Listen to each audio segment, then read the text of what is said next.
our very first guest is Comrade General L.A. Nuhu Toro, who is the Secretary General of the Trade Union Congress. Comrade, we have to thank you very much for joining us this morning, even though I'm a little perturbed as to what exactly is the concern of TUC, the Trade Union Congress, in this matter. It doesn't directly come under your purview now, does it?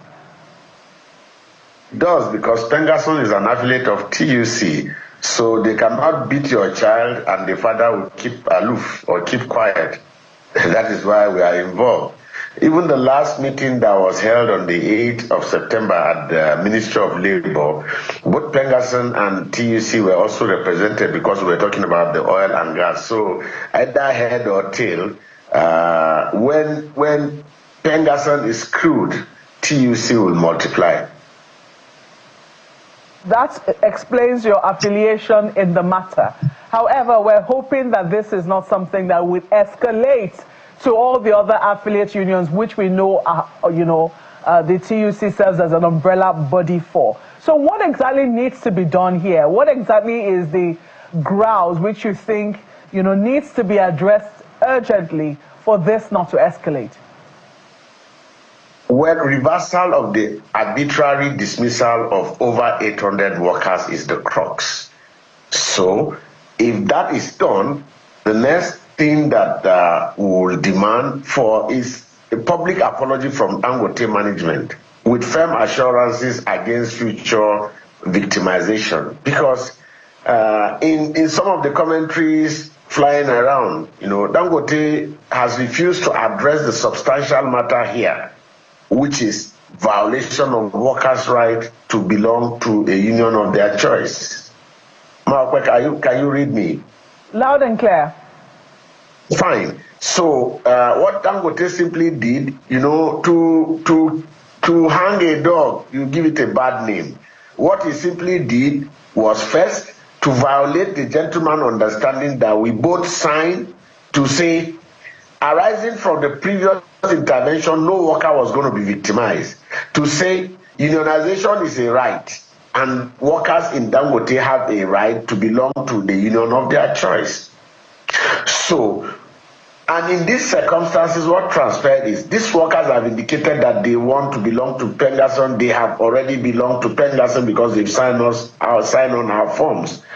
So, for Dangote to react, he has to hide under the guise of sabotage, which is debatable in my opinion, because when you say sabotage, you must be willing to substantiate and provide evidence of who and who have sabotaged the company. Even more disturbing is the monopoly and double standard of Dangote, who enjoys massive state support, protection, and a lot of goodwill from this government. The same organization turned around to deny Nigerian workers their fundamental right while extending preferential treatment to expatriates, the Indians, which you all know, within the same organization.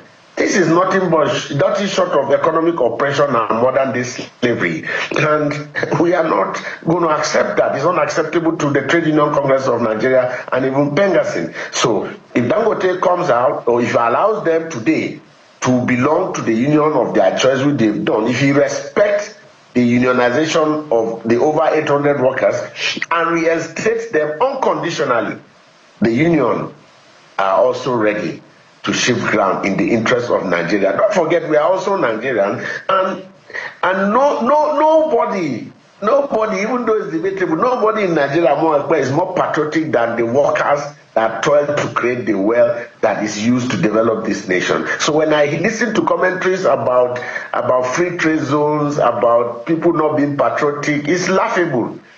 One is a free trade zone, and you can verify. Workers in One, workers in ExxonMobil, workers in Total Energies in One are unionized. So don't allow anybody to deceive you that it's a peculiar zone and therefore workers' right should be trampled upon. No, that is not correct. I don't think that's what my colleague was suggesting. But the interesting thing here is you are no stranger to the challenges that Dangote Refinery has faced in trying to set up this particular industry. What we've been told is the single largest train refinery in the world, if I may say. And there have been a list. It was same every time. First, from government, it had to cross certain hurdles. Now the refinery is well underway. It has started making products, and products are being served across the country. Then we now begin to see these different hurdles. First, it was from Nupeng, and after Nupeng, we saw the one from Dapman, and now it would seem that Pengassan is the latest in the long line of different hurdles that this particular refinery has had to cross. So can you tell us how it is that, you know, you are going to manage this in such a way that it will not appear that it will seem, because it was sometimes when you read the write-up, it appears that there are so many interests. They use the word cabals. There are certain people who do not want this refinery to be productive. And it would seem that Pengassan now is joining this list of people. No, I'm not sure that assertion Mokwe is correct. I'm sure this is a backlash consequences of monopoly. So if there were other entrepreneurs, other investors perhaps in the refinery, maybe we wouldn't be going this route. Maybe Dangote too will not hire and fire workers at will.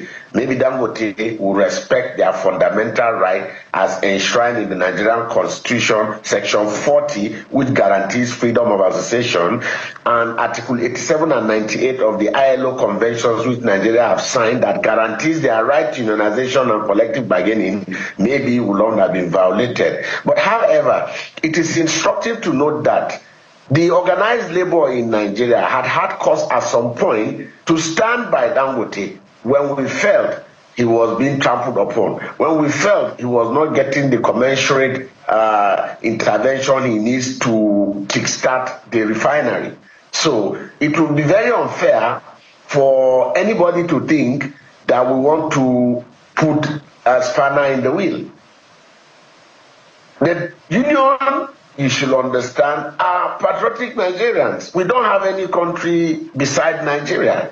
And we also appreciate the fact that Dangote has decided to invest in Nigeria, thereby providing jobs for millions of Nigeria. But what we will not take is slave labor. Slave labor in the sense that the law is very clear on the terms of employment. And the union existence in workplaces is also their fundamental right. So these are things that in moving forward we need to be wary of, so that we don't continue to work in an unfair labor environment. I'm sure my colleague Ayo has questions for you as well. Thank you very much. Please. You know, sir, the first question that I would like to ask is, do you think any law has been broken? I'm not talking about the so-called or the alleged sacking, because Dangote, of course, is contesting that there was any sack as a consequence of joining a union. So we're not going into that one. But do you think between the oil workers or the oil unions and this refinery, any law has been broken? Yes, the refinery has violated Section 40, which guarantees freedom of association. Because I can tell you for free, we know what triggered the sack is their joining Pengassan. That is what triggered this sack. So, and if that is anything to go by, you will agree with me that Section 40 has been violated, because Section 40 guarantees their right of association or right to belong to any association of their choice. Okay, well... Again, just a moment, again, Article 87 and 98 that Nigeria has ratified at the ILO stipulates that workers do have a right to unionize and collective bargaining. So these three laws have been violated by Dangote Refinery. Okay. There is no representative of Dangote Refinery in this conversation. Otherwise, I would direct their own questions to them. So the questions that I'm asking you are specifically to you. So it doesn't. I don't want you to sound like we're pitching against it's anybody. Fine. All right. It's fine. Now, no, it's fine. So essentially, you're saying that the issue, what qualifies the members of these unions, is because they are staff of Dangote refineries. Is that correct? Yeah. Okay. Now, so it also means then that if they stop being members of staff of Dangote refineries, does that mean that they are no longer members of any oil union? No. When there is no infraction on their fundamental right preceding the exit, for instance, the worker on his own volition can decide to quit. So from that standpoint, he ceases to be a member of the union. But in these circumstances, sir, the workers were willing, they were working because they joined the union, the employer decided to lay them off. Don't forget, in the memorandum we signed with Dangote, there's a portion in that memorandum that indicates that arising from the previous intervention by Nupeng, Pengasen, and the other unions, that no worker shall be victimized. And I'm sure Dangote, fully aware of all of these intricacies, decided to garnish it with sabotage so that he can get away with it. But even at that, the question is, when Dangote realized that there was sabotage, wouldn't it have been honorable for him to go to either the Ministry of Labour, where the document was signed, to say, we entered into this agreement in good faith. Now I am being sabotaged. I want to take action. Or even still, go to the NIC to say, we entered willingly into this understanding. Along the line, I've been sabotaged. I need the law to take its course. Wouldn't that have been more honorable for Dangote than to unilaterally throw over 800 workers into the unemployment market? This is Nigeria. This is Nigeria where... All right. Just one moment, Mr. Toro. I have worked in an environment before. Just, Comrade General, from my apologies. I have worked in a place, right, where the organization wanted to reorganize. So they gave us all, and this I'm talking from a personal experience. It's a broadcast organization, and I don't want to mention any name yet. They gave us all termination of appointment letters. And then they asked us all to reapply, and they gave us rules. If that happens, and there are conditions for employment in an organization, and the staff signs that, okay, I agree to these terms and conditions of employment, will it be out of place? That is what Dangote is trying to avoid. That is what he's trying to avoid, that he said because there's sabotage, he's reorganizing so that he can dispense with these workers, since he had entered into an agreement either intentionally or otherwise to say no worker will be victimized and that there will be unionization in his refinery. Comrade General, I'm trying not to go to specifics yet. I'm trying to ask a blanket general question, just so that people can understand. We'll come to the specifics, but generally, do you think it will be out of place for an organization to say these are the rules? You join because you agree. No. It's not out of place, but you should also be reminded that the same way you cannot compel an unwanted employee on an employer, you cannot also compel an employer on an employee. So it's vice versa. The worker has a right to pull out. The employer has a right to also say, no, your services are no longer required. But there are rules in dispensing with the workers, and those rules must be followed to the letter. I see that, in all of this conversation, we have been talking about the Federal Ministry of Labor, we've been talking about the federal government, we've been talking about the unions, but no one is talking about the peculiarity of a free trade zone. I hear you talk about the fact that ONE and the rest of them are free trade zones, but no one is... I haven't heard any reference to NEPSA. I haven't heard any reference to the agency that is in charge of free trade zones in the country. Are you saying that they don't have a role to play? Well, I think they do because they are the regulator and they should be able to call Dangote to order to say you cannot deny workers their fundamental right to belong to the union of their choice. And in these circumstances, they have elected to be members of Pengason, so he is bound by the law and in compliance with Section 40, Article 87 and 98 of the convention that has been ratified by Nigeria to allow them unconditionally to exercise their fundamental right. I think the agency needs to call into order to accept the fact that they do have a right and allow them unfettered access to unionization. You know, that one of the things that a number of people have cited, Comrade General, is that this whole conversation is more in the interest of the unions as opposed to the interest of Nigerians. For instance, the argument is that these unions, any of these unions and these associations are more about their own interests.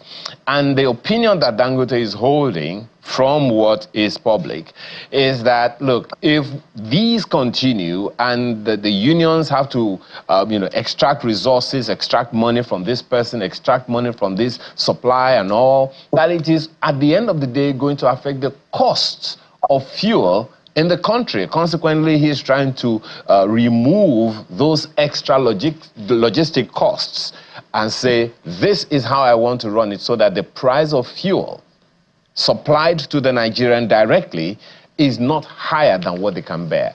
What is the position of TUC on that? No, I'm sure that assertion is not correct. I think the union is not taking resources that do not belong to us. What comes to the union is contribution, not even from Dangote, is contribution from the workers. So the workers remit their check-off dues to the union and the center. So if there are levies that Dangote is supposed to pay, I mean, it's not the union's responsibility, or it's not the union that is taking the money. So the only money that accrues to the union is the legitimate check-off dues that the law allows that comes in. So I'm not sure this assertion is correct. Of course, you will hear a lot of cheap blackmail to try to paint the scenario bad. But you also talked about Nigeria. It is instructive to state that we are also Nigerians. We are patriotic Nigerians. And most times when people talk about strike action of this magnitude, they don't even understand the implication. They don't understand how cumbersome it is to research, plan, and execute a strike action. And we are not strike mongers. So if that understanding we had ab initio was respected, perhaps we wouldn't come back this route. And that is why in all of our memorandum, we insist that no victimization clause should be included, because we know oftentimes when there are issues between employer and employee, the management tries to leverage on their strength to get back at the workers. And that clause was in the agreement that we signed at the DSS headquarters. It was there. It was written there. And only for us to wake up and over 800 workers are gone. That is not acceptable. And again, it brings me to the point that no corporation, regardless of size or wealth, will be allowed to trample on the dignity and right of Nigerian workers. And that is why we stand united with our affiliate Pengason on this issue, that the right thing must be done. And the right thing in these circumstances is immediate and unconditional reinstatement of all the affected workers.